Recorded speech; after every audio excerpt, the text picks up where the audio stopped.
ایک صحابی تھے، ان کی 4 بیویاں تھیں، عتبہ نام تھا۔ تو آپ کو پتہ ہے یہ بناؤ سنگار سے عورتوں کو زیادہ دلچسپی ہوتی ہے، اچھی خوشبو کہاں سے ملتی ہے، بناؤ سنگار کا سامان، تو عورتیں ذرا اس کے اندر اپنے آپ کو ذرا اگلی صفوں میں سمجھتی ہیں، اور چلو اچھی بات بھی ہے، اپنے خاوند کے لیے اگر کوئی عورت بناؤ سنگار کرے تو باعث اجر ہے اس کے لیے۔ تو وہ 4 بیویاں کہتی ہیں کہ ہم نا ایک سے بڑھ کر ایک خوشبو استعمال کرتی، لیکن ہمارے شوہر حضرت عتبہ رضی اللہ تعالیٰ عنہ صحابی تھے، ان کو ہم نے کبھی خوشبو لگاتے نہیں دیکھا، اور ان کی خوشبو ہمیشہ ہماری خوشبو پہ غلبہ پا جاتی۔ تو وہ صحابیات 4 کہتی ہیں کہ ہم ٹٹولتی تھیں، ان کی جیبیں دیکھتی تھی، خوشبو کہاں سے لاتا ہے، پر خوشبو کوئی نہیں، جسم بڑا مہکتا ہے۔ ہم نے بڑی کوشش کی 4 نے مل کے، 4 بیویاں، سمجھ نہیں آتی تھی۔ فرماتے ہیں ایک دن 4 اکٹھی ہو کے کہنے لگیں آج نہ چلو اس بات پہ تو 4 سوکنے اتفاق کرے نا۔ کہتے ہیں اپنے شوہر سے کہا آپ بتائیے خوشبو کہاں سے لاتے ہیں؟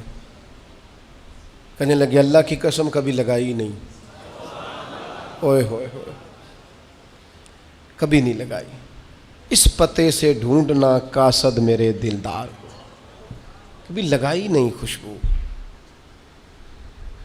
کہا آپ عجیب بات کرتے ہیں، ہم تھک گئی ہیں سالوں سے، اب لگاتے نہیں، یہ کیسی بات ہے؟ تو فرمانے لگے آؤ نا سنو نا، میرا قصہ تو سنو، میری داستان حسن تو سنو، میرے اوپر جو کرم کی برکھا برسی، بس مختصر سی میری کہانی ہے، یہ جو بھی ہے ان کی مہربانی ہے۔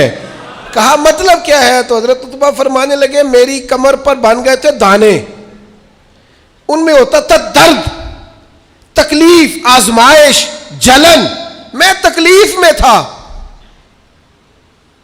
تو میں تکلیف سوائے ان کے کس کو بتاتا جو میرے ہر بات میں میرا سہارا تھے۔ میں سیدھا چلا گیا دروازہ رسول پہ، رو کے عرض کی حضور یہ درد ہے، سونے نہیں دیتا۔ تو کہتے ہیں کریم نے فرمایا تو کرتا اوپر کرنا۔ کہتے ہیں میں نے کرتا اوپر کیا تو حضور نے لعاب دہن انگلی سے لگا کے میری کمر پہ لگایا۔ فرماتے ہیں وہ لعاب دہن میری بیماری لے گیا اور خوشبوئیں چھوڑ گیا۔